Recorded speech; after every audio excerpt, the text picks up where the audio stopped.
Hello, all. Welcome to another installment of the Reloading Podcast here on the Firearms Radio Network. Hello, all. Tonight, I'm not quite sure what we'll be talking about because I haven't looked at the show notes yet. But knowing Jim, it'll be riveting.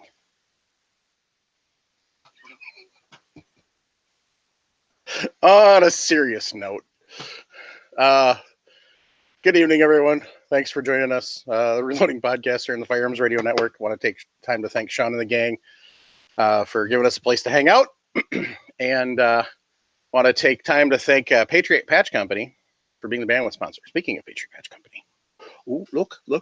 Ooh, April Patch of the Month. Boom! Look at that. The Easter Bunny's bringing some special payload this year. Bam! No freaking colored eggs this time. I love it. So, Already posted a photo of it. It's pretty awesome. So anyway.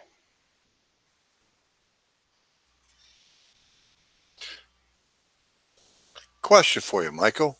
I have an answer. Let's see if they match. Hook 'em, take us out. What were the last two shows on Cartridge Corner? Well, the last two weren't the same, but 2 out of the last 3 were the same. Because nobody remembered that we did 375 already, and it wasn't in the spreadsheet. Oh, I don't think I was there for that show because I would have said something. That was the one that we started out while you were off. Yeah. So. Okay. I checked the spreadsheet, but it wasn't in the spreadsheet, so that's why we did it again, because we wasn't sure if you did it or not. Yep. Gotcha. Sorry, guys. No, it happens. Mark's going to take that out, so that show's just not going to have a Cartridge Corner. Because I realized that when I was posting the other show. So. How do you know Mark's going to take that out? Because I already messaged him and told him to. Or actually asked him to. He's got a message for Jim over there on the chat. Yes, he does.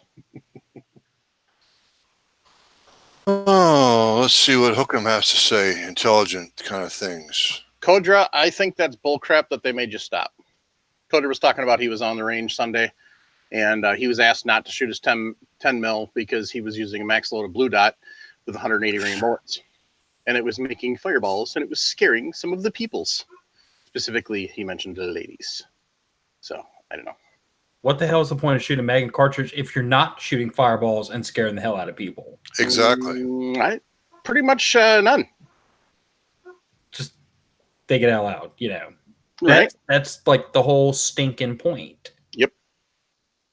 Hell, if you're not even scaring the hell out of yourself, you're really falling short. Well, when I had my 500 at the range, it was the ladies that were asking to shoot it. So I'm thinking he's got the wrong type of ladies at his range, maybe. Yeah. Let me ask you, Jason, because you're one of the few people I know that's actually had or has one of those monsters. First time you dropped the hammer on it, were you at all nervous? Yes. Because that's a big damn revolver.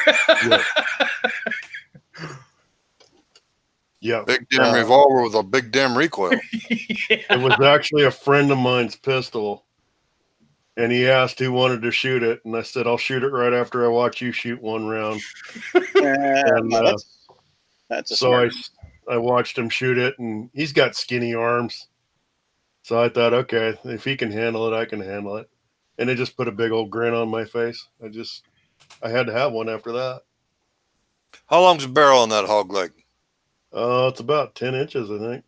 Holy damn. It takes you three quarters of an hour to clear leather. Yeah. I don't know. The dimension that impresses me about a 500 Magnum is just like the cylinder diameter. Because, I mean, it's like trying to palm a freaking beer can. And it only holds 5. It needs all that iron wrapped around those chambers to hold the combustion inside. You betcha. Mm-hmm. Yeah. Falls under the heading of probably will never own one. Desperately want one for absolutely no specific reason. It's a good carry conceal weapon. How about that? Yeah, right. Lie to me. I like that. Conceal it in what? A briefcase? No, you just run it down your thigh. The inside of your thigh. Conceal it in a backpack. On body carry. Backpack No, is great on the body. Jason, Dusty has a question for you about the Yeah, 500. I got busted by Dusty. Sorry, Dusty. Yes, I have one. No, you can't shoot it. Yeah, I'm afraid it would rack you in your hillbilly brain. Shots fired. I better be nice to him. He's making a kneeler. He just finished it tonight. I thought you were making one. Well, I was, and then he said he was making one, and I said, no, you're making two, and he fell for it. So Well played, sir. Well played. I just have to pay for the parts, I guess. Of course, I don't have it yet, so I might have just screwed up that thing. One good thing about it, Jason, you don't have to pay for it if you don't get it. That's true. Hey, Jason, how is that annealer going to be made? Is it going to be with a flame or is it an induction heater? Flame. Made with a little torch.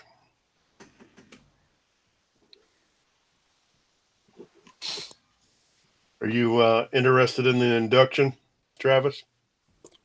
Well, a couple podcasts ago, I said I was going to make one an annealer also. Mhm. Then I seen a review. I'm looking at it right now. A guy's bought a nice induction one for like $500. That's not a bad price for the induction.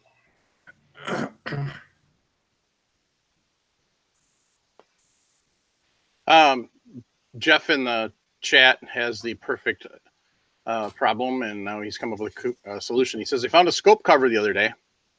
Now he needs to buy a gun and a scope to go with it. Sounds good to me. I agree. It's like this. Oh, look, AR springs. Got to build another one. Damn it. Travis, Dusty Wilson has something to say to you in the YouTube chat. So, anyway.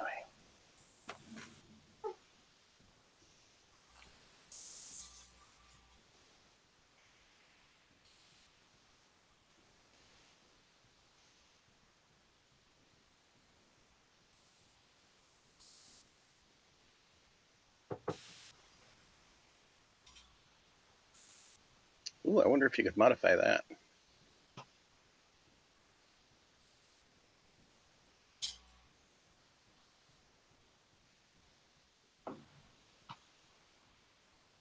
Anyway, that is a ridiculous amount of dead silence. So, what's everybody been doing? Nothing. Nothing. I bought a vehicle so I could drive it to the gun range. That's about as close as I got to Guns and Reloading the past week. Now, what year is that? Is that a new one? No, it's a 2015. It's the very last year of that generation of truck before they went to the new body style. But got a decent deal on it. It's a single owner, 80,000 miles, which I don't even worry about on Toyota. Came reasonably well optioned, to be honest. I mean, it's a pre-runner, so I got power windows, power locks, power mirrors, V6 automatic, quad cab, two-wheel drive. Got the not the base model, but the +1 audio system, so it does Bluetooth hands-free calling, all that. Nice. Well, and here's the thing of it. I'd pretty much resigned myself to the fact that if I got one with a base model radio, it was going to get yanked. So I could put something in that would do, like, at least stream podcasts and do Bluetooth hands-free calling. But then I stumbled onto this one that already had it and came with running boards and came with bedliner and everything. And I was like, okay, so I'm seeing like $600-700 worth of stuff I don't have to do to this truck thrown in on the deal. Is it comfortable? You got plenty of room in there? You're a pretty big boy, aren't you? Yeah, I mean, I'm 5'11", 250, so I fit into it without breaking a sweat. But the real telltale is because it's a quad cab, and the intention was always that this would be a vehicle we take on like family camping trips, in addition to being my daily driver, is the fact that my daughter fits in the back with room to spare, and my wife doesn't have to shove her seat all the way up to her knees, hit the dash to be able to fit my daughter in the back. Right. So the only thing I really need to do is put a toolbox in the back so we can keep some bags dry, and everything else that can get wet can go in tough boxes in the bed. But I mean, it's ready to go. I'm really, really happy with it so far. And I can drive to the gun range. But that's about all I've done in Guns and Reloading, unfortunately. 4-wheel drive? No, 2-wheel drive. Boo. I Honestly, suppose you don't really need it down there. Well, bear in mind that I live in the suburbs. Yeah, so you definitely need it. Even when I am, quote, off the paved road, it's still fairly hard packed. Yeah. I mean, I don't need 4-wheel drive is a luxury to me and a liability in the fact that it increases my running costs and decreases the gas mileage. And the only positive is it would increase the resale value, but it would increase the resale value by the same amount that I have to pay for it in the first place. Yep. So I got a 2-wheel drive and I don't feel bad about it. I figure when I get further down the road, if I get to that point where I really want something that I can go stick in the mud, I'll buy something old and beat to crap that I'm not going to get my feelings hurt if I bash it into a tree. This truck's actually kind of pretty. I feel bad about that. You mean something like an old Geo Tracker? No, honestly, if I was like looking for a good mud truck, I'd go get like an early or even a mid-90s Toyota Tacoma access cab, 4-wheel drive, 4-cylinder, 5-speed manual. Okay. I want Travis's K5. That would be fun too, but I'm a Toyota person. No, that's too pretty to get dirty. You got to find a K5 from around by me. So first off, you can get it dirt cheap because you can reach your hand through the rear fenders and touch the tires. Right. Yeah. So that way. I was about to say, first you have to find one that hasn't dissolved into the pavement. Yeah, see, that's the problem with looking for a Toyota, too, that you were talking about. Yeah. Trying to find a Hilux. Yeah, don't forget it. Well, fortunately down here, not only are old 4-wheel drive Toyota pickups fairly, I don't want to say common, but I mean, they're available, but they don't rust down here. I mean, even if you run one through the swamps and through the brackish water, they don't rust like a salt truck will. No. And I've seen some pretty old raggedy ones that still have perfectly intact frames and everything. So hell, I can make some hella good money if I was just taking trucks from down here and importing them up to you. Yep, you could. Probably already being done. Oh, absolutely.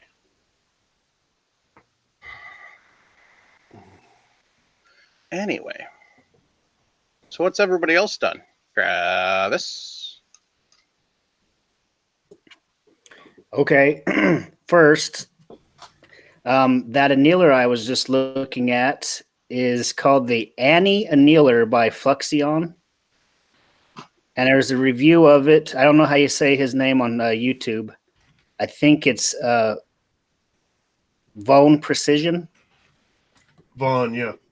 Vaughn Precision. He did it. It was just out a couple days. Anyway, so what I did was on Saturday, I shot our first 3-gun match of the season. I came home after that and wanted to do some reloading. So I jumped on the Pontus Warren and loaded up a 5-gallon bucket full of 12 gauge ammo.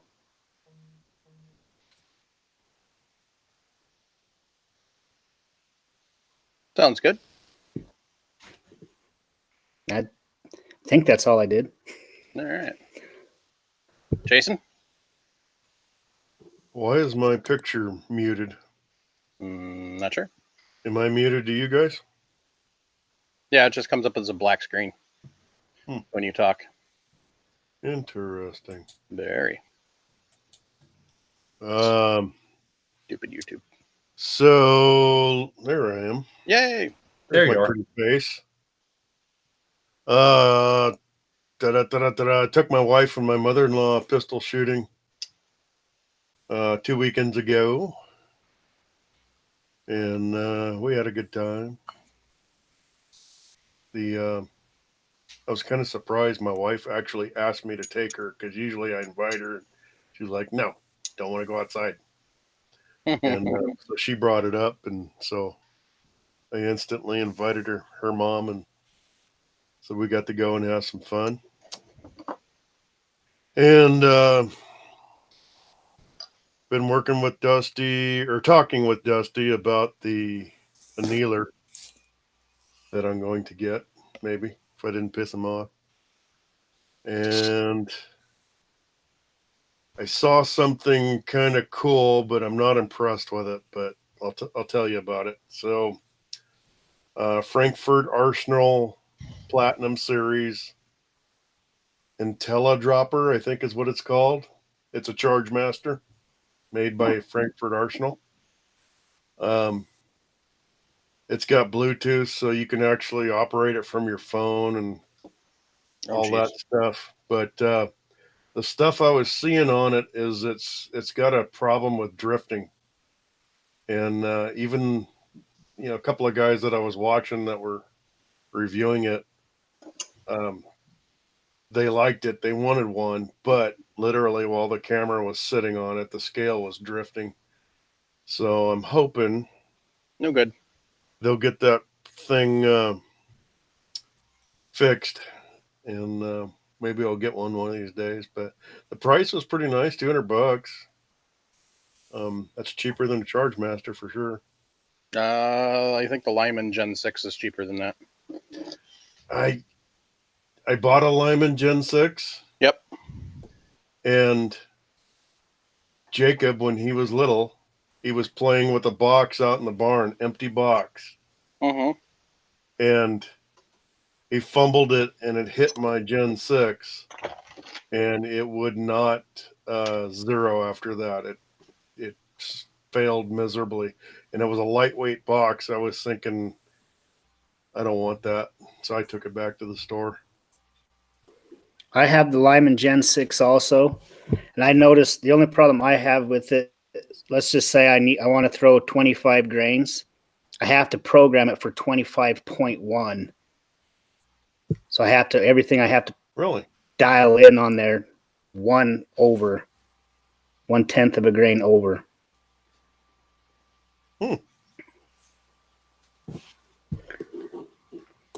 Is it consistent, Travis? Yeah, it's 35.1, 18.1, whatever. It's always consistent. It's only 1/10 of a grain off. Like I said, I have to if I want to throw exactly 25 grains, I program it for 25.1. Right. And it will throw consistently 25 grains. You just got to remember to hit 0.1, add 0.1 to whatever you want. Okay. Have you guys ever taken the time and actually measured out 1/10 of a grain of powder? Yes, I have. Not very much powder, is it, Phil? No, it's Even not. rifle powder or handgun powder, either one. I think I did with pistol powder, but it's still a pretty cartoonishly small amount. Yes. I've actually weighed 3 chips of sawdust on my scale. That's about what weighs 1/10 of a grain.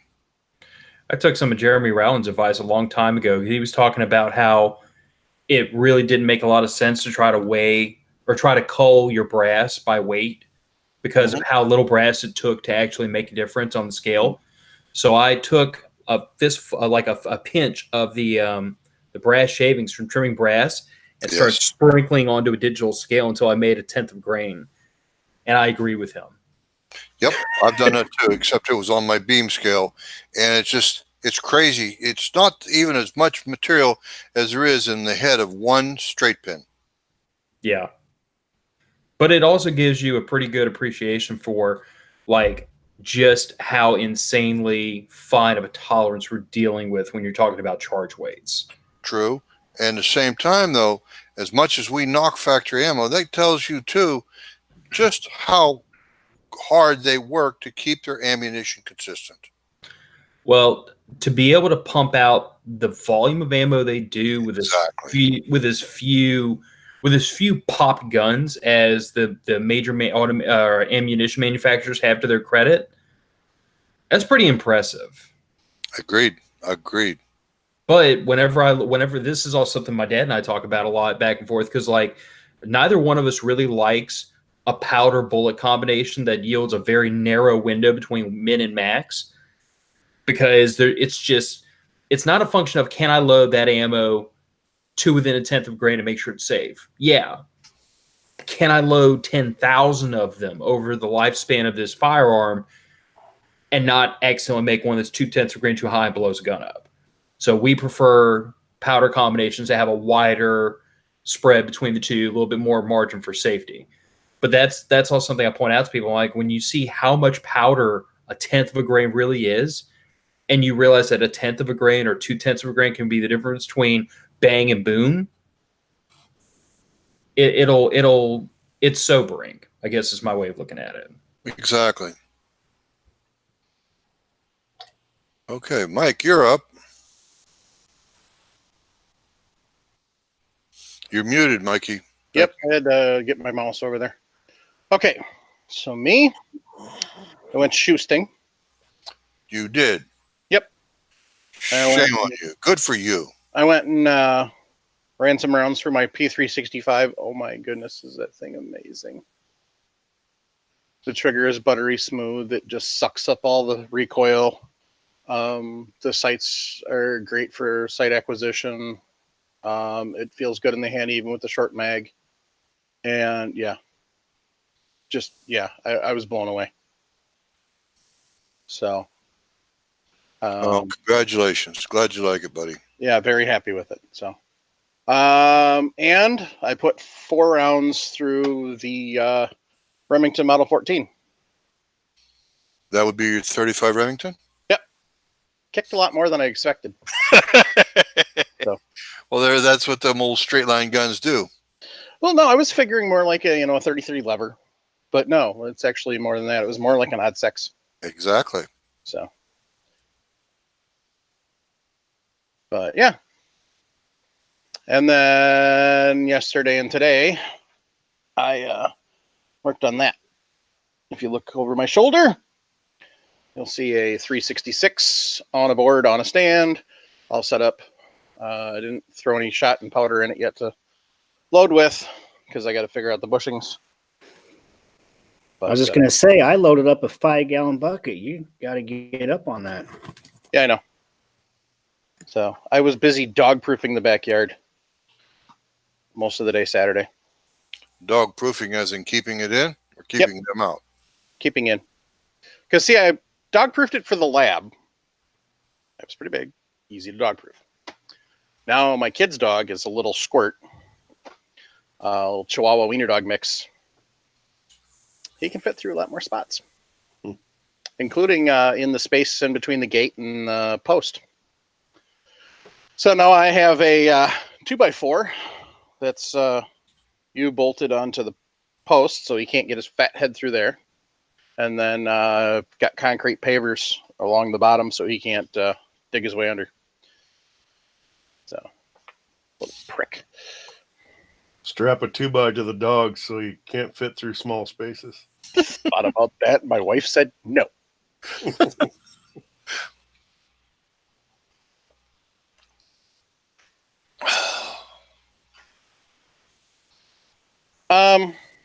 Yeah. So that was kind of what I did. And then finally found the misplaced parts that Travis sent me for this. So that's going to be a next project. I'd do it now, but pretty sure nobody wants me to make all that noise. So, but yeah, that's pretty much what I did. At any rate,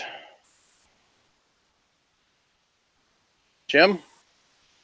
Yes, sir. Corner. It's time for the cartridge corner? Yes, it is. Aren't you forgetting a detail? We don't have a sound effect. No. What's the detail? Me. I thought you went already. No, I did not. Well, dag nabbit. Jim, what'd you do?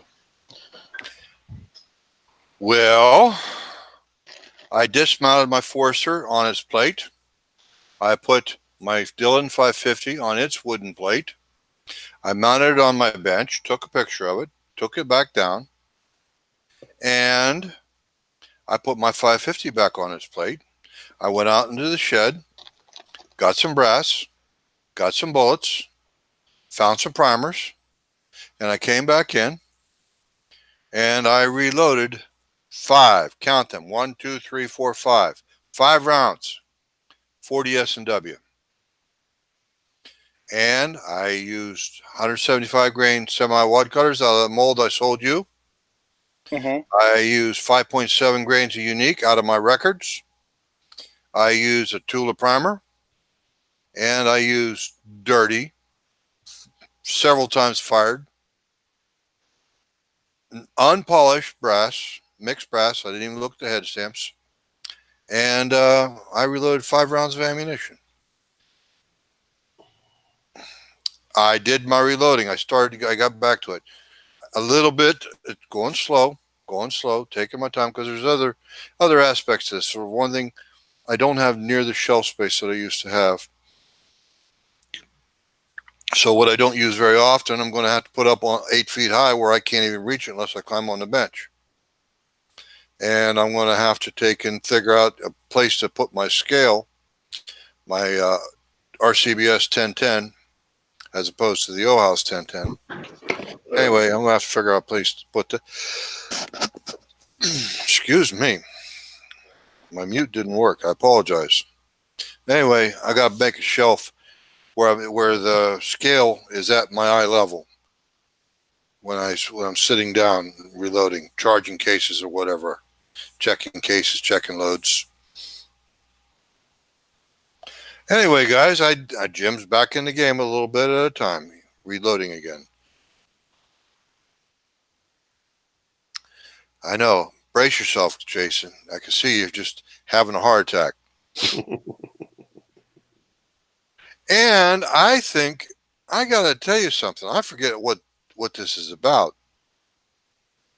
But I got to tell you, Travis, you just earned a boatload of respect. How? Because you remembered something I would have totally forgot about. You said you were going to mail me something when I actually got back to reloading. I have no idea what it is, but I remember you telling me about it. Yeah, why don't you tell us your address, Jim? Not on the air. No. I'm sure there's people out there who want to mail you something too. Oh, yeah. They probably deliver it in person at the front door. I'll put it in the chat. Don't worry. Anyway, that's it, guys. I actually did some reloading, and I mounted a couple presses, and I'm going to take in. I've got 4 blank plates right now, but the one of them I'm going to dedicate to my case trimmer. One I'm going to dedicate to my concentricity gauge. I'm not sure if I'm going to mount the Pacific press or not that I have. I've never used it. And I do have my Lee Classic turret press. I'll probably mount it. Other than that, give me a break while I clear my throat.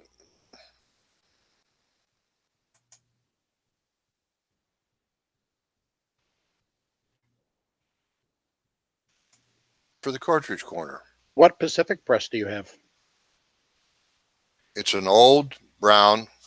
I'm not sure if it's a Pacific or Herters, to tell you the truth. C-press with the screw-in show holders.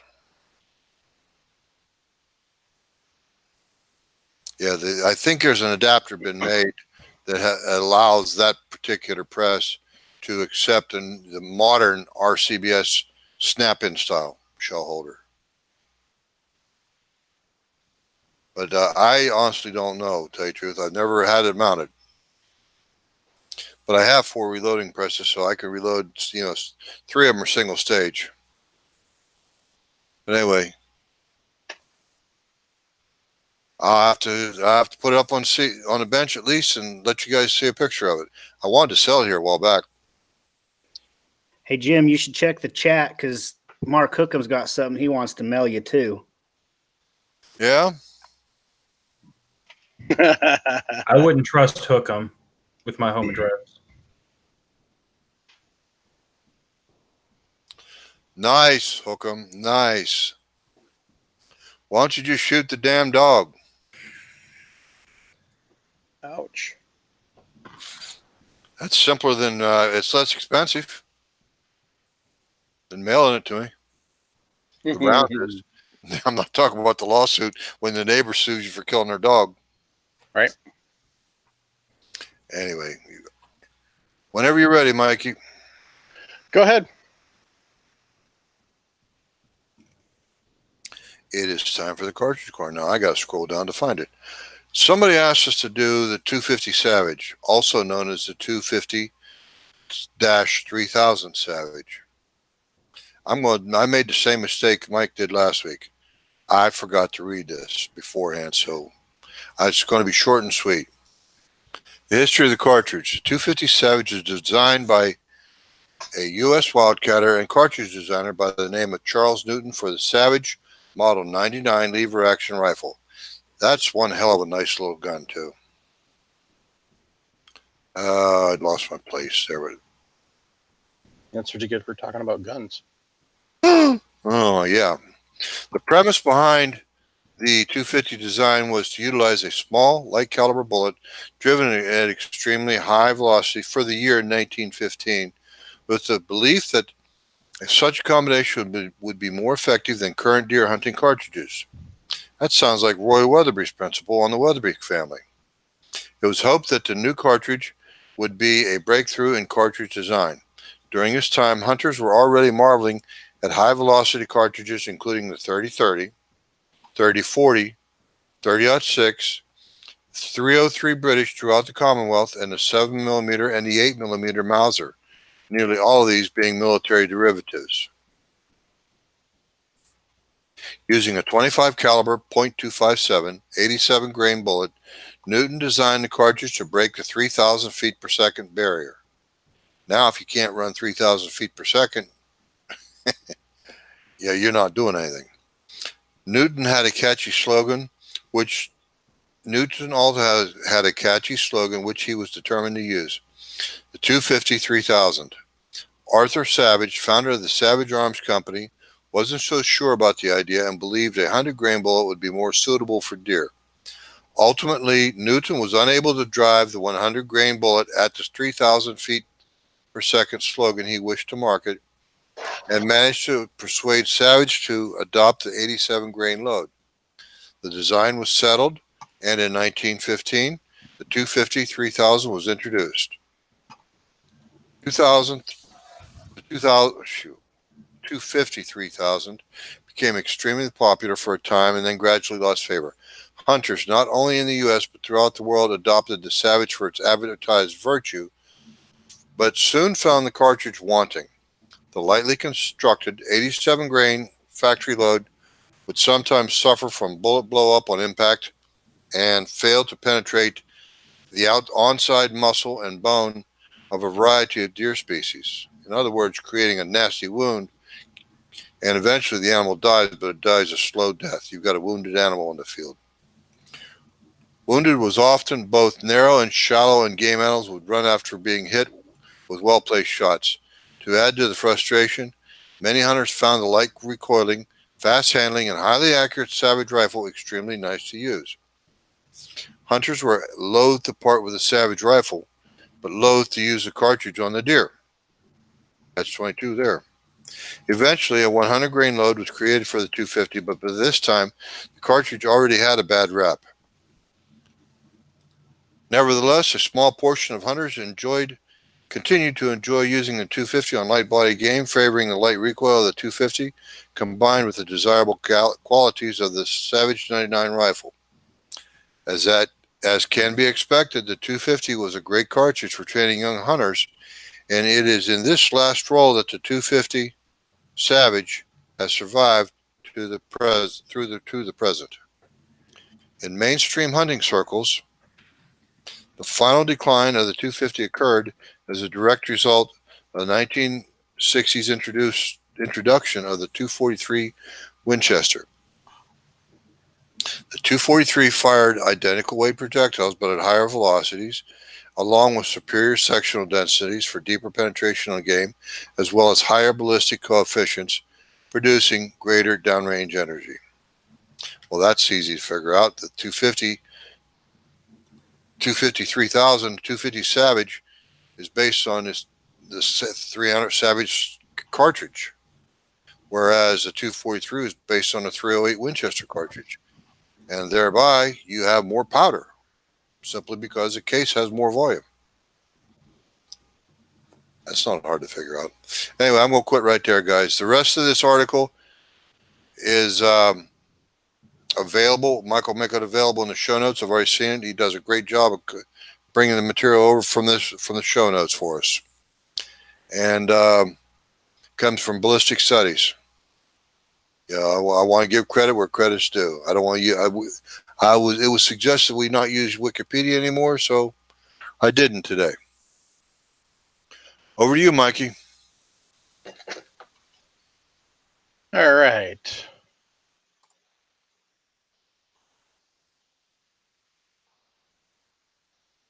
So, Jason posted in Reloading Podcast group, "Hey everybody, my Lyman analog scale just broke.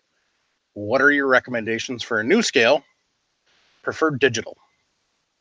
Side question of how did he break a beam scale? That's a very good question. An excellent question.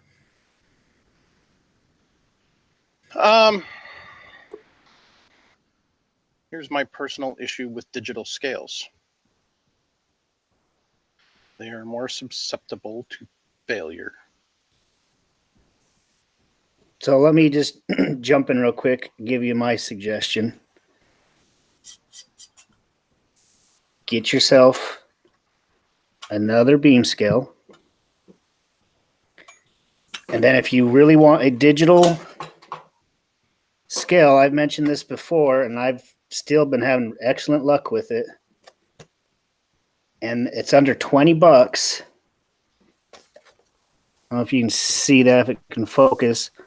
I still don't know how you pronounce that stupid name. Weiwu? Way too blurry. Okay. Well, here's a front cover. They're on Amazon. They're like $15. There's two versions though. This says TL series, but I know there's okay. This is the 50 TL series 50 gram. There's another one for like $20, and there's a lot of reviews out there on both of them. Everybody is having excellent luck with these little digital scales, but the one that's $20 has some issues, and you can just look it all up on YouTube. I think Elvis Ammo has some reviews on it. Johnny's Reloading Bench and Loads of Bacon have all done reviews on this one. And for $15, I think it's an excellent choice. Travis, would you mind reading the exact parts number, serial number, whatever model number, not the SKU code, the barcode, but the exact model number on it, please? Yeah, I'll put it in the chat on YouTube. Someone else asked if it was battery powered or... It's battery powered. Okay. It is a Chinese name. That's why it's hard to pronounce.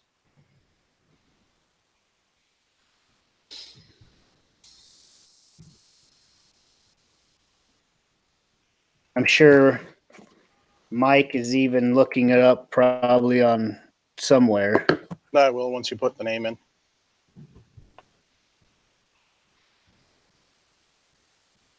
I don't know. Every once in a while, you come across a decent, inexpensive one.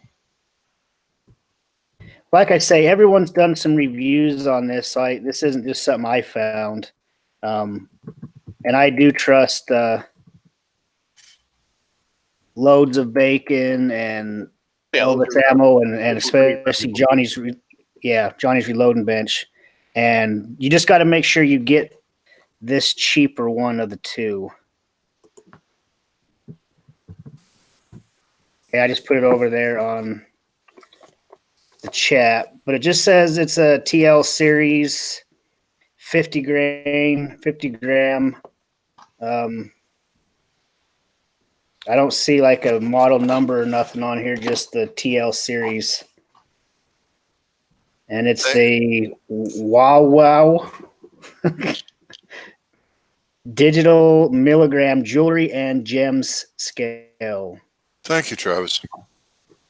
But I think for a guy just picking one of these up for a couple bucks, but I would highly suggest getting another beam scale, not getting away from that. Yep. I think a beam scale is something you just have to have. Travis, your 505, does it have a dust cover? No. Molded on dust cover. That's the way you bought it, like that in the store? Yeah. Okay. My 1010 has a nice snap-on dust cover, and I just now cut the tape right before reloading that ammunition.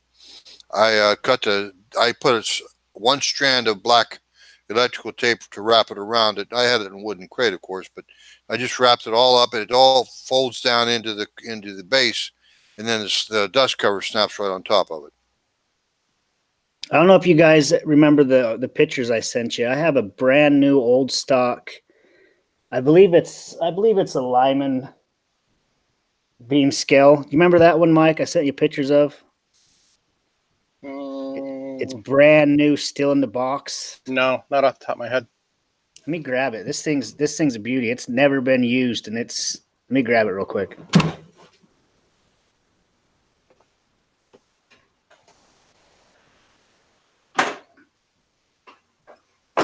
Anyway, so Jason Savoda, we all pretty much are unanimous on this question.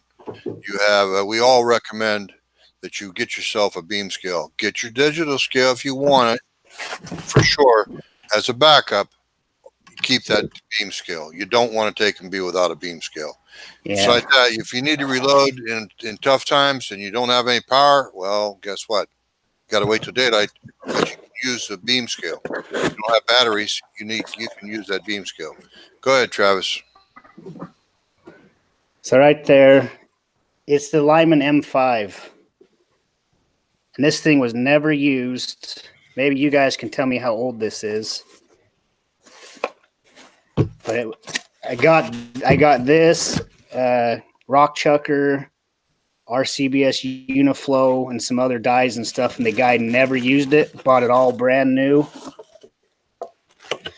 See, that still has the plastic wrapper on this, but I just can't bring myself to use it because it's just in such perfect condition.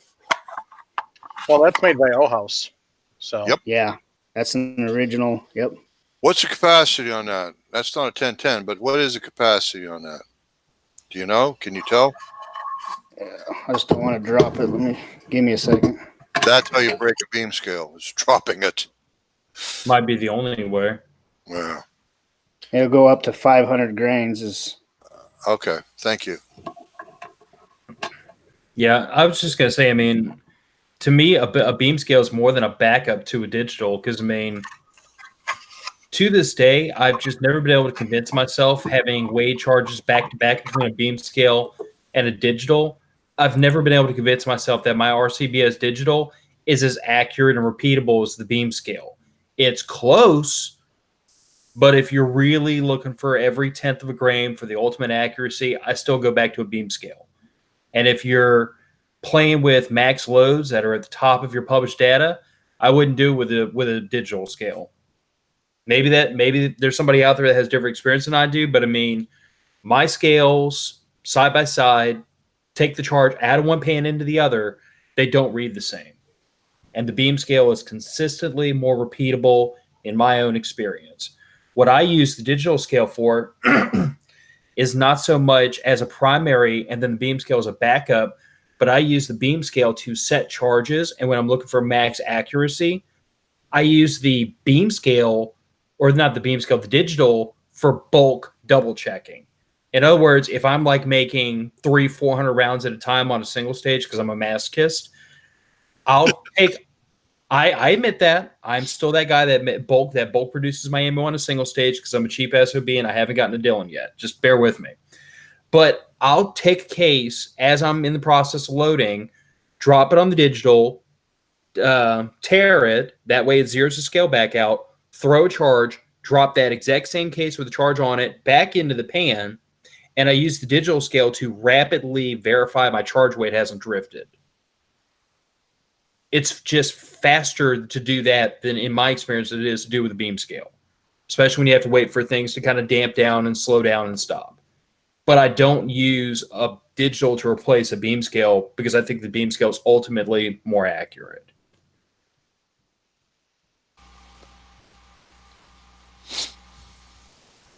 Well, there you go. You got two good reasons to use a beam scale. You know, and my son had his Charge Master up at my place up in Pennsylvania a few years ago, and well, he and I decided we were going to load 50 rounds. Just a little friendly competition between dad and son. 50 rounds. He had one loading block. I had the other. And he was impressed by the fact that I could load 50 rounds faster. I didn't weigh every charge, but I did weigh every 10th charge. And he had to weigh, of course, with the Charge Master, he had to weigh every charge. So when the machine got all done and I got done, you know, I was probably 40 rounds ahead of him. But I also inspected each case, saying manually look down inside each case, making sure that I didn't miss anything and nothing was too high. You know, granted, I didn't check 40 of the rounds once I got everything set, but I did check 10 of them and I eyeballed everyone. Digital scales are nice. I was so impressed with that Charge Master. I really was. It was just, you know, just trickle out 68.3 grains or whatever it was for his 30-30. I don't know. Maybe 32 grains. I don't know. Who cares? But yeah, it was nice to watch a thing. It was a neat little novelty. You know what, though? When I want to load 50 rounds, my RCBS Uniflow with a large cylinder, no, it's a small cylinder. I'm wrong. It's a small cylinder. The small cylinder is amazing how much it will hold. Mm-hmm. Yeah, I still have the large cylinder too. I load 308 Winchester with the small cylinder. You bet. I've loaded 270 and 30-06 with that small cylinder. Yeah. Just a sidebar. The only thing I've ever advised people on the RCBS Uniflow is powder baffle and the small cylinder. Those two things by themselves made my unit much more consistent. Where do you get a powder baffle? I don't have one. Make one. You can make one out of a spare piece of tin you have lying around. You can purchase them probably on Amazon or Midway USA for a couple of bucks. Okay, I mean, literally all it is. Well, the advantage is basically what a powder, if you've ever seen a powder baffle, it's almost like a disc that's bent at a 45-degree angle and it's got two holes in your side. But what it does is it helps to regulate the weight of the powder on the cylinder by acting as a buffer between the total volume of powder that's sitting in the in your hopper and what's between that powder baffle and the cylinder itself. Because if you think about it, I mean, if you had a cylinder that was, you know, call it 10 feet tall, obviously that powder presents a pretty sizable weight, and it's going to tend to compact the powder down into your calibrated cavity with more force than when you get that cylinder down to like the last inch of powder. What the powder baffle does is it helps to make that variance from a full hopper to nothing much more consistent. Because I noticed that before I put a powder baffle in, I couldn't let my hopper get below half full. Because if I did, I'd start seeing the charge weight changing. Mm-hmm. And I mean, and it wasn't a big deal when I was loading 45 ACP, but when you start loading 308 or 556, you'll burn through half a hopper of powder real fast. So I found that the powder baffle helped make things more consistent to the point where I can literally continue to load powder and continue to have fairly consistent charge weights until I can see the holes in the powder baffle. So I can literally run the thing almost all the way empty, and I'm still getting consistent charge weights. But the small cylinder is what really did the trick, because simply by taking this adjustment range from 0 to however much the big cylinder holds and halving it, by making that cavity narrower in diameter, it's almost like it increased the resolution of how precise or how repeatable you can make a charge. Again, This is the right word.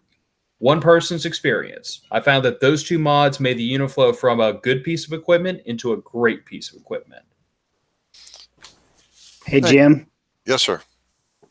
So these are little baffles you pick Powder up from a company called Prairie Dog. Yeah. Oh, those are fancy ones. Yeah, they are. they're $10, and these are the best powder baffles I've used. They fit in the Uniflow tube. They make them for all your. You have to go on their site, but you can specify what you want. So these ones are for the Dillon.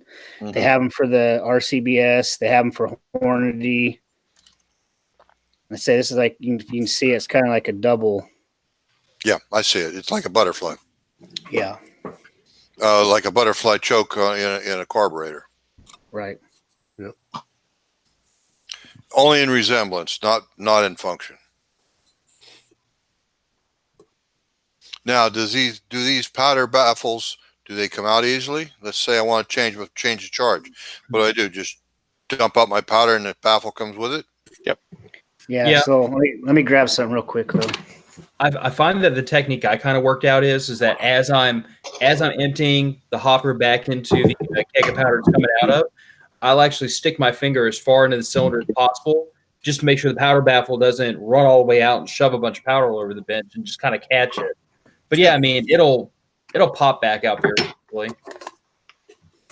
It's not. To believe Travis is going to show us how it's done. Yeah, so these ones they fit really nice in here. Yeah.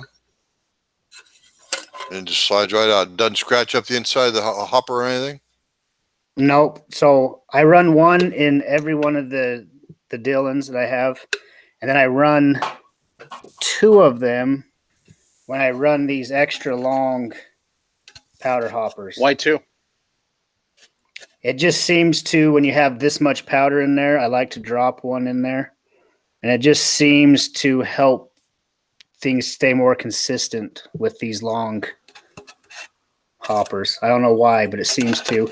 Even though when you just drop it in, it moves with everything, but it seems to just give me more consistent throws. No, when you're I'm loading using up that for the a bunch of 1050. ammo. You're using that with a 1050 when you're running large batches, 1,000 rounds at a time batches of ammo. Okay. Yes. So maybe that design isn't conducive to large amounts of powder then, if you have to run two.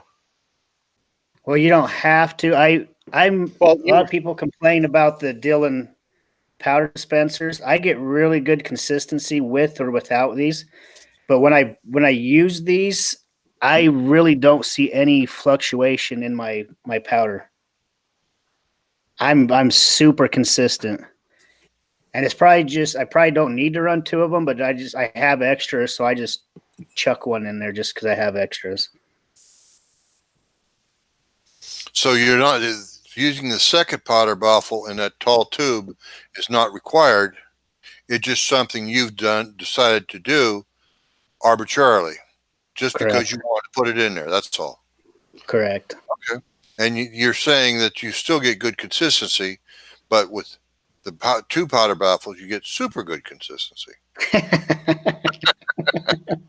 Yeah. See what I mean? Sure. Okay. Just giving you a rough time, Travis. Yeah. And I don't run those Prairie Dog. I don't run this big baffles too often. Cause I don't know. That I don't know if you can see. That's quite a bit larger than just a regular one on there. Yeah. And what I was gonna do was I have a couple of these larger ones. Like if you're familiar with the Dillon, you can see they have their little plastic baffle down here at the bottom. Right. I was going to go about halfway and kind of add my own little holes to it so that this one could sit on top and stay up on top. I wouldn't do that. I would not modify my Dillon equipment. Well, I don't care about this. Okay. You do. It's your equipment. Do as you please, but I'm going to do as I please. I'm going to put little piece of plexi angle in there, and then I'm going to drop this in there and just cover up the holes. Because in all reality, when you put the second one on, it moves, as your powder goes down. Mm-hmm. So Why not really simply probably doesn't do anything. It's probably just my mind saying I'm getting more super consistent. super, huh? There's that word again. But what about if you just put the two together? Let them actually rest on top of each other. Would it make any difference, or have you tried that?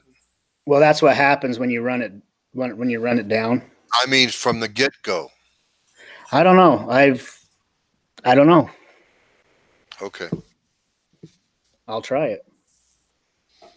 And report back next week, please. I don't think I'm gonna have to do some reloading on that then. I haven't actually fired up that 1050 in quite a while because I was filling up 20 millimeter ammo cans. Jason said something. I don't know that setting two baffles on top of one another would make a difference. Probably not. Because basically you're just elongating your holes at that point.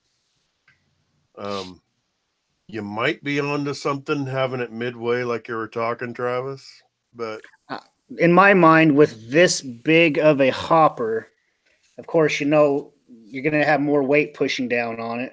Yep. So having the one at the bottom is probably really all you need. But in my mind, if I put one up kind of in the center, that would be just keeping the weight underneath of that first one more consistent with, and then the top consistent. Yep.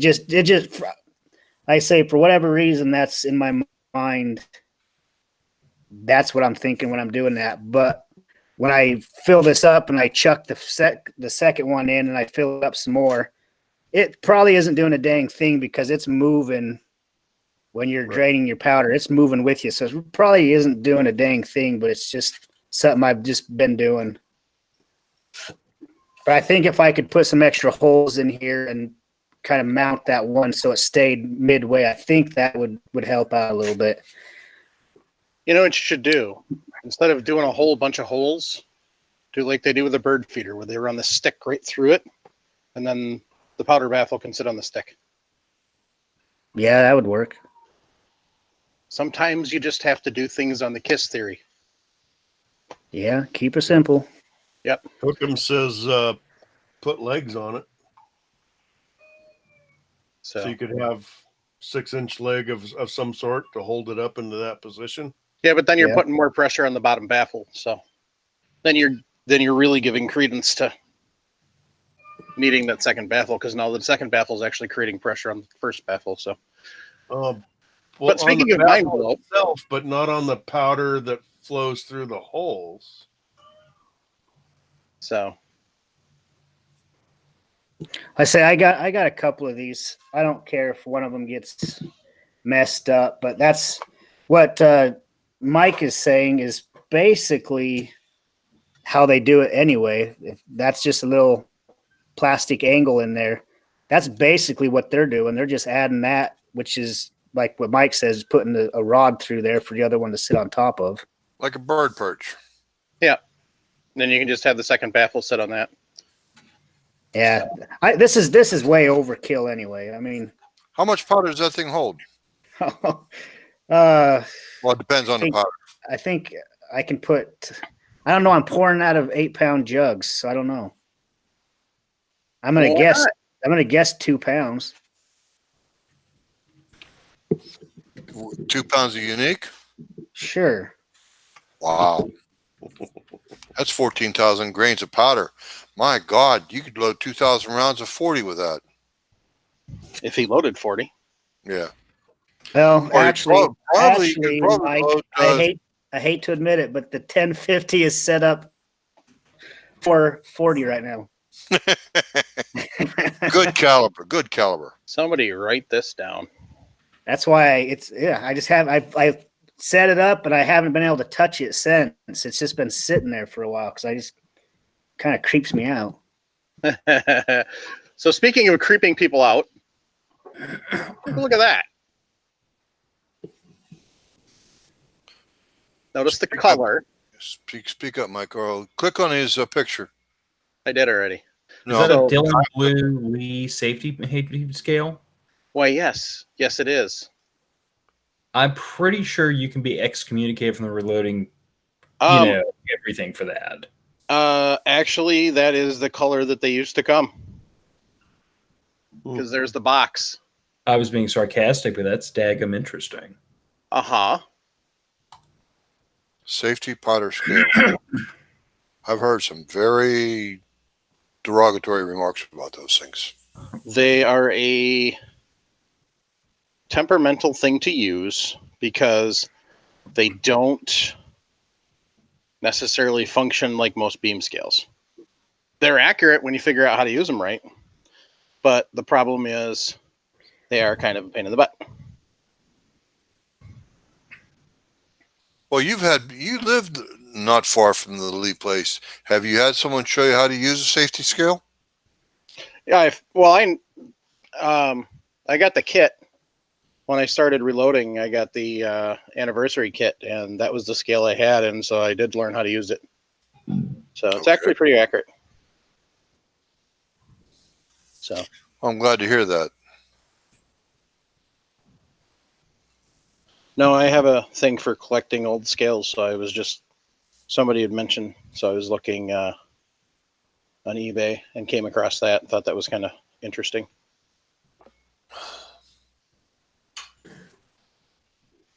My son has an original Reading scale, So do I. brass and brown, I've gotten it over there. brown Wrinkletex. I think we've had Robin on to tell us about that scale. Yes. That scale was actually undampened, No. It is. oil dampened. Yes. My son hates oil dampening. And if you do not dampen it, Oh, it'll take you forever. it's huge. Fortunately, they discovered a nice, easy way, magnetic way to dampen a beam scale Mm-hmm. rather than using oil with a paddle. Mm-hmm. Yeah, I'd forgotten about that little trick.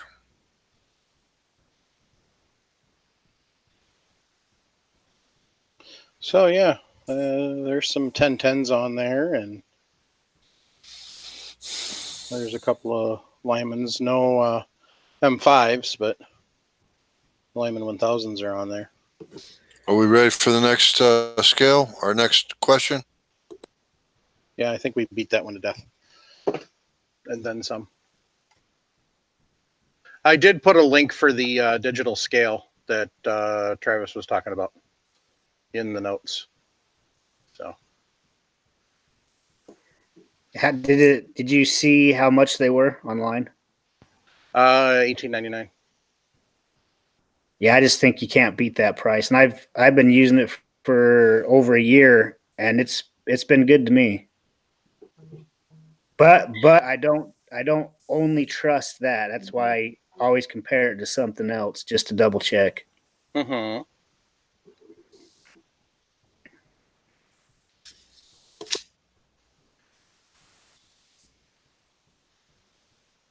Sorry, I was looking at a comment that Mark Kodra made in the chat. That would be fun. Anyway, so our next question. Back to the scale thing quick. Paul Nelson had mentioned a A&D EJ123 precision electronic scale. There are a couple, or what is it, $300-400, but he said he loves his. So, but very handy. So it's more of like a classroom style or a upper grade scale. But if Are those the ones made in Australia? I'm not sure. I didn't see where they were made. So, actually, question number 2 kind of is the same as number 1, talking about scales. Mm-hmm. So we kind of beat that whole entire subject to death for now. Yeah.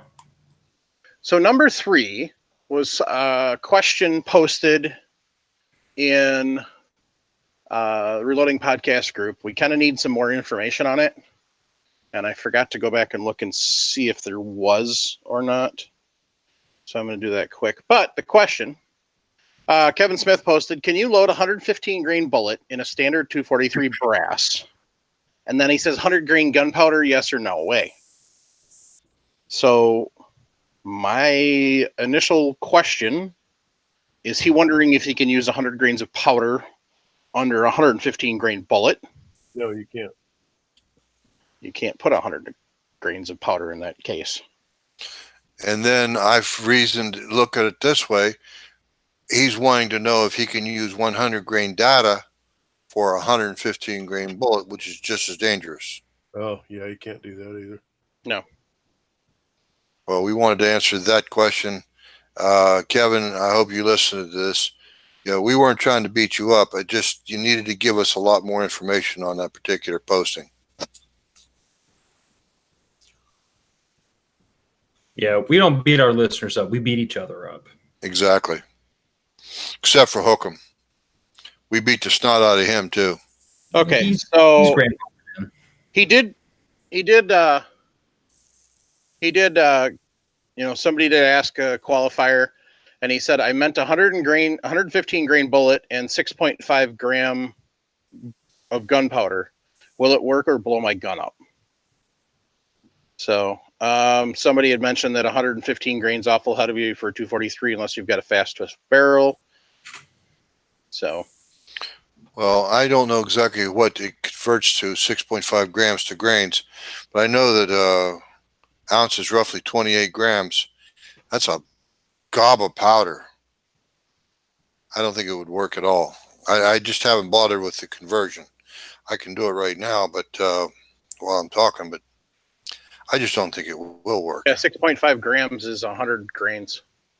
So, yeah. Okay, thank you. So, yeah, he's asking that much. He did get some good advice in there. And so he did get some good answers in there. But one of the reasons for bringing this up is if you're going to ask questions, first make sure you pay attention to the chat, because there was quite a bit of time in between when he got asked a clarifying question and he responded. But so what you want to make sure when you're asking a question is you give as much data as possible. Exactly. Remember, guys, we post, we comment, we cater this show to the newcomer. That's how you become an expert. I try to keep it myself, try to keep it down on ground level, simply because we have so many newcomers every day joining our group, even on the Reloading Room on Facebook. We have people, we try to keep it so that everyone understands down on ground level. So that's just that simple. That's how you make good, safe reloaders. Good reloaders make themselves into expert reloaders. Mm-hmm. And bad reloaders tend to take themselves out of the hobby fairly quickly. Yes. There's sarcasm if I ever heard it.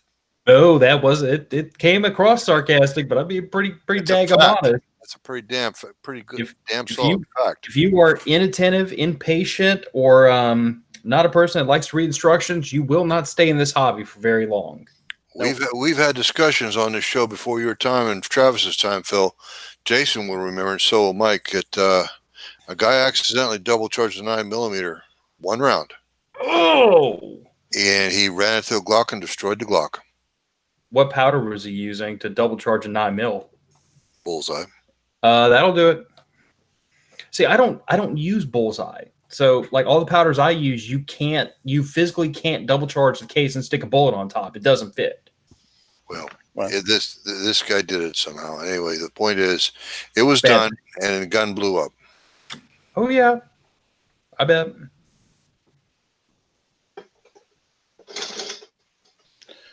All right. So our next question. Speaking of trying to blow up guns, Nate posted in the Reloading Room. What would happen, all other things being the same, powder, primer, bullet, and OAL if a reloaded 380 was fired in a 9mm chamber. I use range brass for reloading 9, and every once in a great while a 380 case will slip through. As far as I know, none have made it as far as being fired. I don't even think you'll get the bullet seated. No, It'll come close because the 380 case is about 100,000 shorter than a 9. Right. So I don't think it would size properly. No, it won't. Okay, I've done this before. I didn't get it into the gun, but I had when I was just starting out with 9mm, I had a 380 case sneak past my culling, and I actually ran it through the sizer. I was just starting out loading 9mm. It got past my sizing die. I got the bullet seated, and that was the moment at which I realized something was catastrophically wrong because I was seeing a whole bunch more of that 124 grain bullet than I should have been seeing. Exactly. Like a lot more. Exactly. So, and I look back on it, I think I must have been like functionally retarded that day because I should have known. You should know when the rim doesn't fit securely in the shell holder. But whatever. But I can tell you that this is possible and highly unadvisable. Mm-hmm.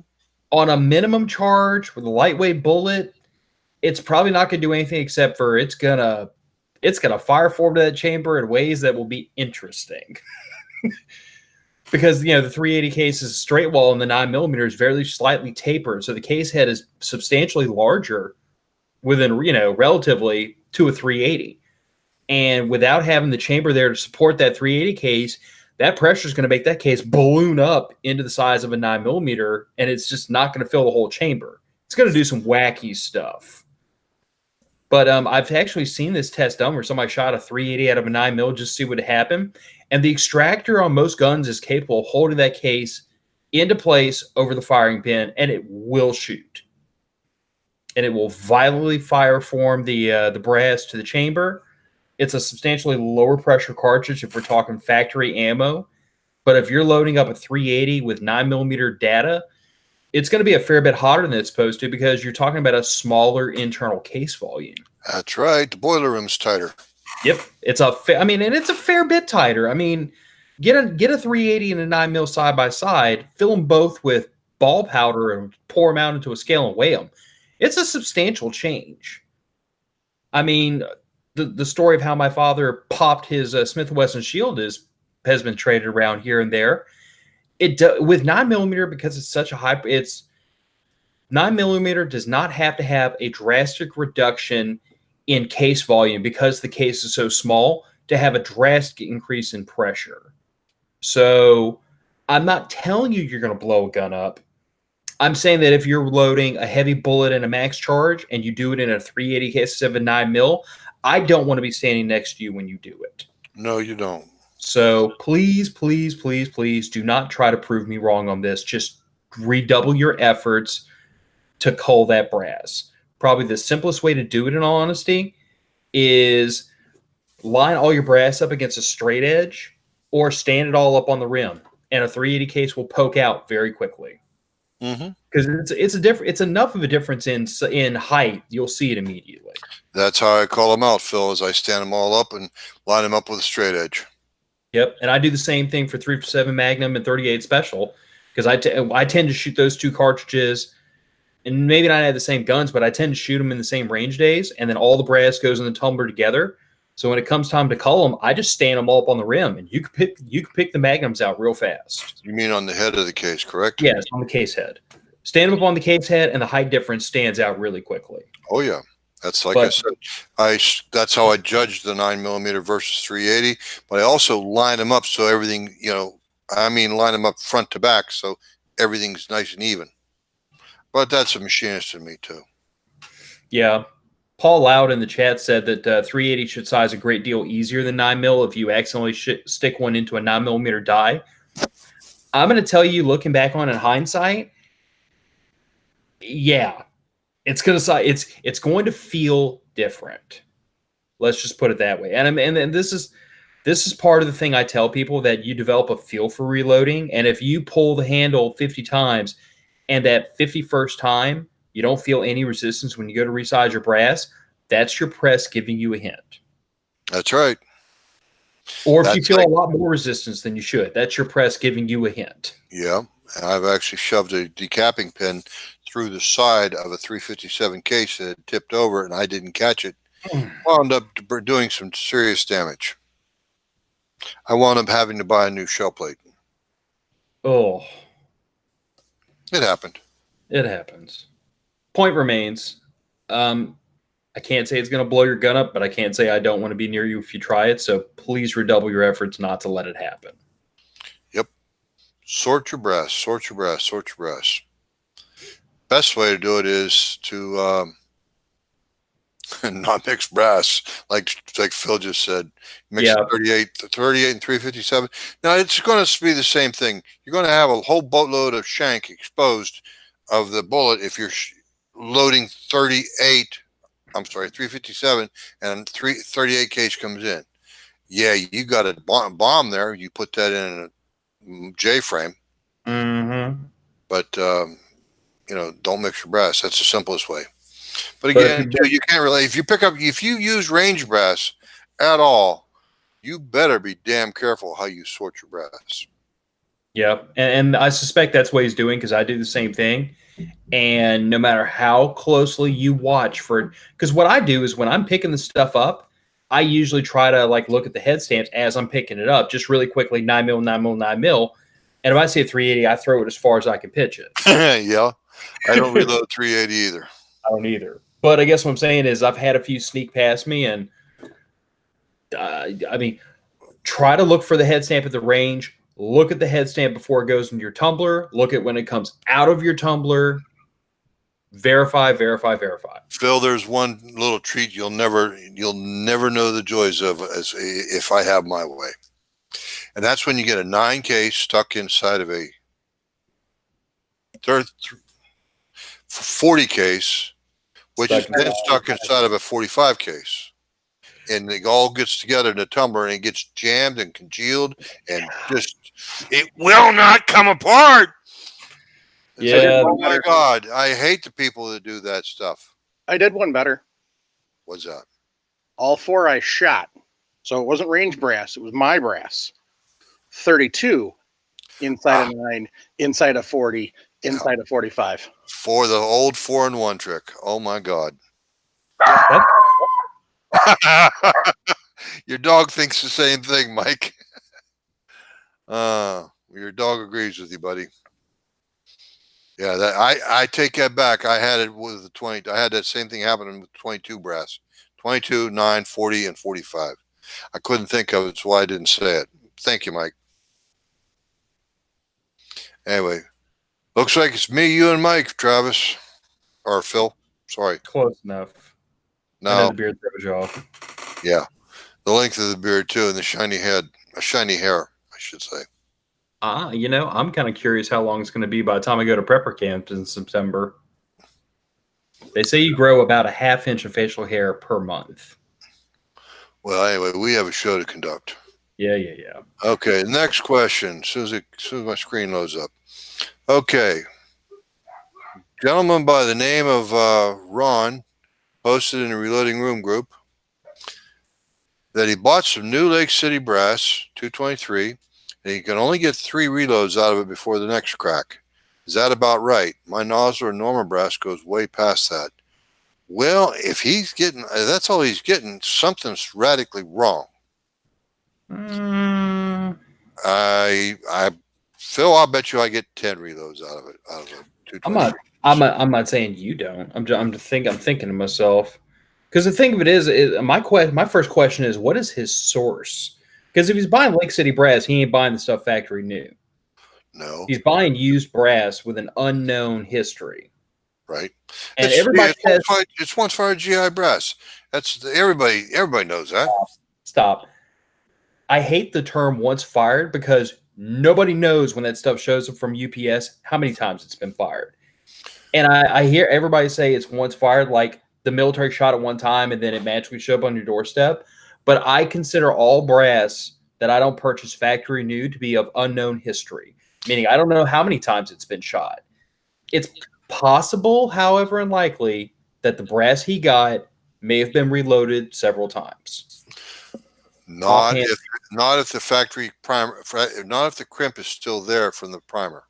But that's an if that I can't substantiate.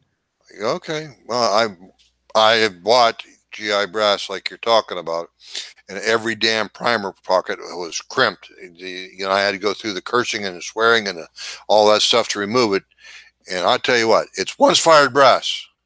If it's crimped. Now I have had somebody slip a few rounds of reloaded brass in to flesh it out to the full 1,000, and I thought that was rather dirty and sneaky and underhanded.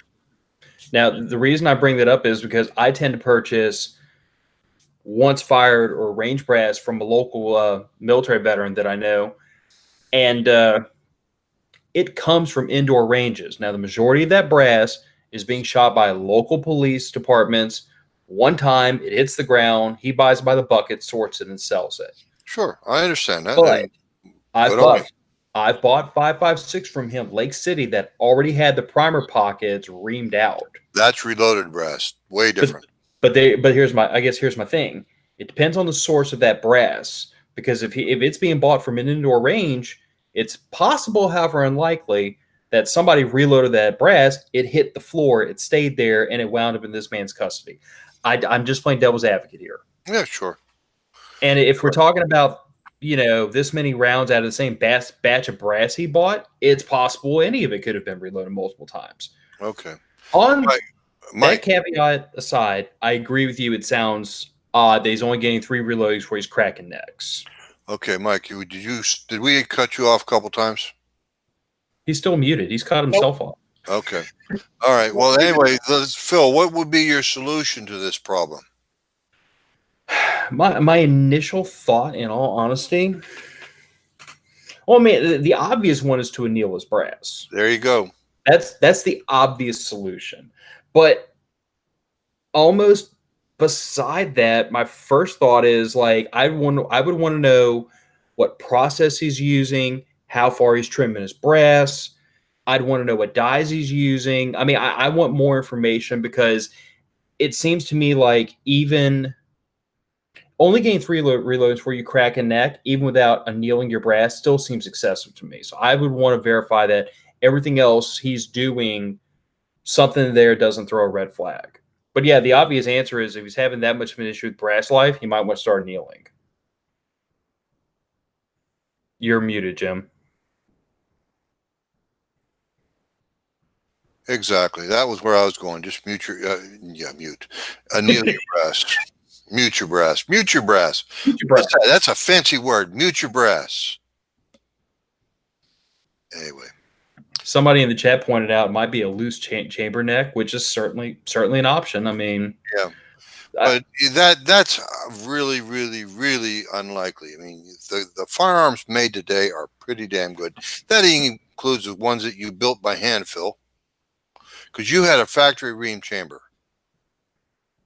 I also make a point of using barrels that have immaculate quality control. But I guess what I'm saying is, the obvious answer is anneal, but other than that, you could go down a rabbit hole for how many different things could cause brass life to be shortened, specifically the cracking necks.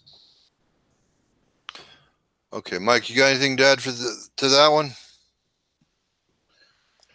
No, you guys pretty much beat that one. All right. You want me to continue reading, Mike, or you want to do it? Question 6. All right. Bruce Estabrook posted in Reloading Room. Any reason I can't run these in my 460 Smith & Wesson TC Encore Thompson Center Encore pistol? Don't see any data in my Hornady book, just the 200 grain FTX. So he posted a photo of a box of Hornady FTX bullets, 45 cal, 225 grain FTX. I dropped the link into the show notes just in case y'all needed to refer to it. Yeah. It's a .452 bullet. I mean, should be able to load it. You're right, Phil. Go ahead. I'm sorry. I interrupted you again. Sorry. No, it's okay. I mean, just short of not having a data source on hand immediately, there's no reason that bullet shouldn't work in that that cartridge. It's the right diameter, about the right weight. Boy, that ought to be some hellish recoil. 460 of any caliber, of any loading, is going to be substantial. But I mean, that to me though, that's the benefit of 460 is you can stick 45 Colts in the thing. That's right. All the 460 is a lengthened 454 Casull. Yep. So there in a 454 Casull is nothing but a 45 long Colt on growth hormones. So if you got bullets that are the right size and diameter and everything for 45 Colt, yeah, there's no reason they shouldn't shoot at a 460, as long as you can find a data source. You just remind me of a good friend of ours, Salvatore Cincamani. He put a 454 Casull in my hand. I had no idea what it was. He gave me some ammo. I thought it was 44 Magnum. 6-cylinder gun. Ow. And I loaded that sucker up. Bang, bang, bang. 3 times. Hey, Sal, what the hell you got in this thing? 454 Casull, baby. It's like, I quit right there. I wussed out. I freaking wussed out. And these 460 is a 454 on steroids, which is a 445 Colt on steroids. No thanks. I don't need the recoil. Fortunately, at least in the case of the Smith & Wesson X frames, it's a very, very, very heavy frame. Sure. And every one I've ever seen was factory ported and compensated. So I can only imagine what Jason's 500 is like. Like getting hit in the palm by a freight train, I bet. Yeah, well, have you ever seen the size of Jason's forearms? Or more like the calves of your legs. That's all those years of swinging a paintbrush.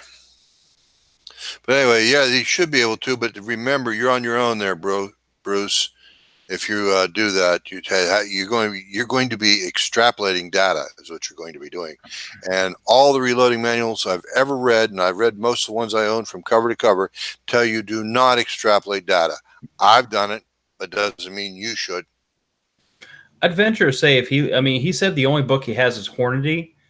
I'd venture to say if he goes looking, he might find some data for maybe not a 225 FTX, but another 225 grain bullet. I mean, I don't want to theorize, not having done it, but he needs to get outside of his current data book and look for data.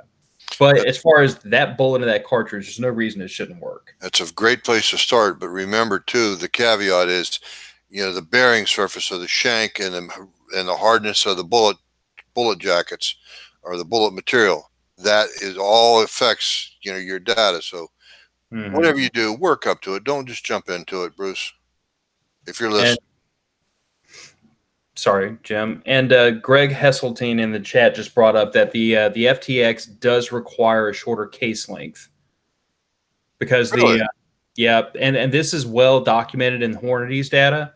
Even though I've talked to some people that swear up and down they ignore it and whatever.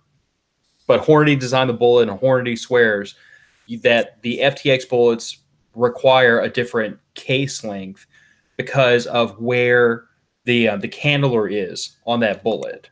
Because the candeler is so far back on the bullet, the case length has to be shortened. And then if you get the Hornady manual, it gives you those different trim lengths for every cartridge they make an FTX bullet for. I brought that to my my local brass guy's attention because as I was going through the first batch of 357 Magnum brass I bought from him, I found a whole bunch that were way too short, like way, way, way too short. And when I looked it up in my Hornady manual, lo and behold, they'd been trimmed for FTX bullets. They were the perfect length for that specific bullet. It was still 357 though. Yeah, it was. I mean, marked on the case head, it was a 357 Magnum case, but it had been shortened for the FTX bullets. Trimmed to FTX specs. Okay. Yep. And that has held true with every cartridge I've seen that Hornady makes or recommends an FTX bullet for. They list a different trim length for it because of the placement of the candeler towards the heel of the bullet. Yep. That's a new one on me. Well, unless you fool around with a lot of Hornady data, because I mean that's one of the data books I have. Most people aren't aware of it. Oh, thank you, Phil. And we're up to the last question. this is one that I have a very minimal experience with, but I decided to take and throw it out there. This is about Jason Musbach posted in the reloading room. He's ready to try stainless steel pins in his tumbling. And he's asking for recipes. Some people don't use pins at all. Any help would be appreciated. Well, really, the guy that I was counting on had to bail out on us, and that would be Jason. I believe he's got some stainless steel pins experience. From what I've read in the reloading room, and I've been there longer than anybody else, a lot of people swear by the stainless steel pins because they can go into the flash hole, it can go into the case itself, it can go into the primer pocket, and you don't have to clean primer pockets, and it makes your brass shiny new. The only thing is, of course, you got to watch those flash holes, make sure the pins all come out. But anyway, the recipe he's talking about is a mixture of Dawn and Lemmy Shine. Lemmy Shine is a product. It's ascorbic acid, vitamin C. You buy it in Walmart. I know that if you look in the file section of the reloading room, there's multiple recipes posted. I think it's a tablespoon of Dawn and a teaspoon of Dawn and a tablespoon, something like that. 3-to-1 ratio, maybe 4-to-1. I don't remember. I don't know. Don't trust my words, my recollections. But anyway, they use Lemmy Shine, Dawn, and stainless steel pins, and it makes the stuff like new. Yeah, I do the same, and at least my own personal thing. I use a Franklin Arsenal, their wet tumbler.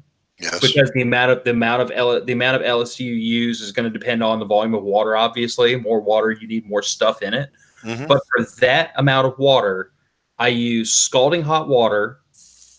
It's probably like a tablespoon, maybe a tablespoon and a half of Dawn. I do like a one Mississippi squeeze with the bottle into it, okay. And I go really light on the Lemmy Shine, and some of that's going to be dependent upon your local water quality because. If memory serves, what Lemmy Shine really is more than anything else, it's a detergent booster, but it's also a water softener. So depending on how hard or soft your water is, you're going to have to play with the amount of Lemmy Shine you put in till you find what works for you. I will give you 2 warnings. First of all, the amount of time you intend to tumble your brass will impact how much Lemmy Shine you can get away with. Because if you go heavy on the Lemmy Shine and do a long tumble, your brass is going to come out orange. And it's not good for the brass life. If you do, like me personally, if you want to do a really short tumble, like a half hour, you can go a little heavier on the Lemmy Shine. It won't hurt anything. But the level of Lemmy Shine in the water and how long it soaks for is going to have an impact on brass life if you get that too far out of whack. I personally do like a 2.5 hour tumble. So I have a 9mm case, and I think I put like a quarter of a 9mm case worth of Lemmy Shine into that big old container of water. So go really light on the stuff and work your way up slowly. I do have a little shout out for one of the people in the chat. Jason Richards, you bum you. You go right ahead and put the lavender in there. Let's see what your brass turns out like. I was going to say the same thing. Go ahead. Let us know. Put it in. If you probably are a member of the Reloading Podcast group. We want to know what you think of the lavender scented brass, especially after you shoot it.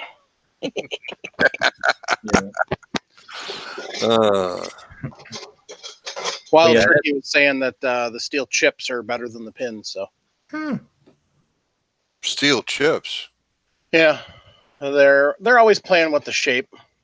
So yeah, I don't know what they look like. I don't steel, so I don't care. Honestly. So you don't use steel pins either, Mike? No, the only wet cleaning I ever do is ultrasonic. See, I fell into wet tumbling with stainless pins. I mean, I like it. I will say that if you know what you're doing, you get most of the same results with a dry tumbler. Mm-hmm. Yep. But I will tell you that me personally, I actually use both in tandem with each other. Because how you dry the cases. Yeah, well, no, actually, I don't dry the cases with it. I leave mine out on a bench top on a wet towel and let them air dry. What I do is when I first bring range brass home, I throw it into the dry tumbler just to get the worst of all the friggin' the pulverized lead and the dirt and everything off of them, purely to keep more crud off my hands and out of my press. And just like a half-hour tumble is enough, not to get the brass pretty and shiny, but to clean the worst of the junk off. And then every time I start to see the stuff building up on the inside of my dry tumbler, I toss a used dryer sheet in it and run it for like 5 minutes, and it cleans all that junk out. And then I wet tumble after I've done anything involving lube.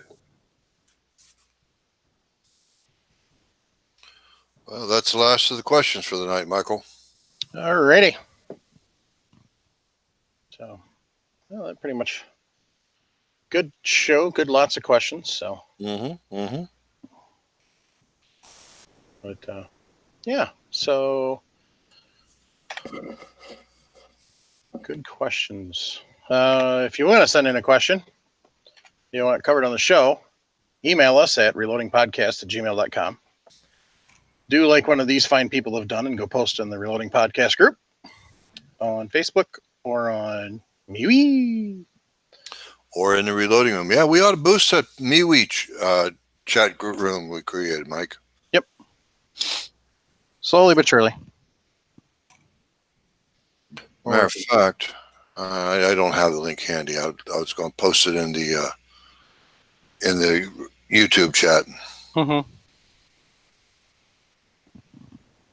So, if you hang on, I'm going to try to grab the link.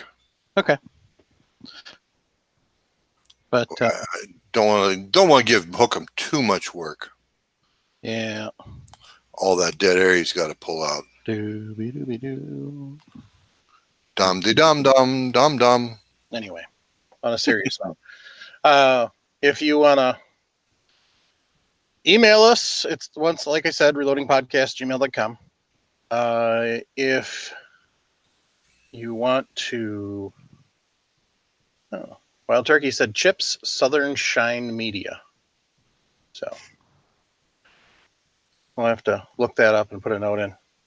So yeah, I'll find that and put that link in the chat or in the show notes. So, but as I was saying, if you want to send us a text or leave us a voicemail, 608-467-0308. That's right, you can text us. Talk schmack, whatever you want to do, say hi. If you want to get a question answered right away, head over to the Reloading Room. Use a Google search feature. It's probably been asked. If you're looking for the videos, you can either check them out at YouTube or gunstreamer.com. Yay, Gunstreamer.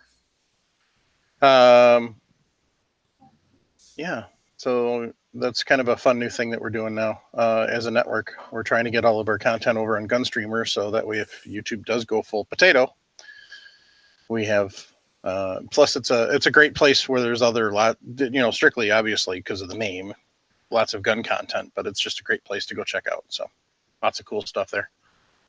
It's posted, Mike, but the link for the Reloading Podcast group on MeWe. We strongly suggest that everybody join both groups for the moment. That way, when we get deleted, because it's going to be inevitable, when we get deleted, we will already, yay, it's nice to see you, Bacon, but when we get deleted off of Facebook, we'll have a rallying place, rally position, and that would be on MeWe. Guys, you're going to have to copy my link by hand and paste it. It'll put you on MeWe and all that, but you're going to have to create a MeWe account and then go back and repaste that link, and it'll take you right to the Reloading Podcast group. Yep. Another place to go check out is the Reloading Network, or the Reloaders Network. Sorry, I always say that wrong. Eventually, I'll get time to get our stuff over there.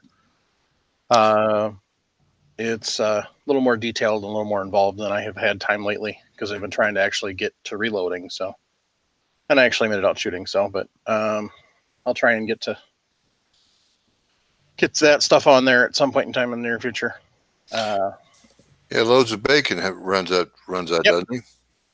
Yep, it's a great place. So, working on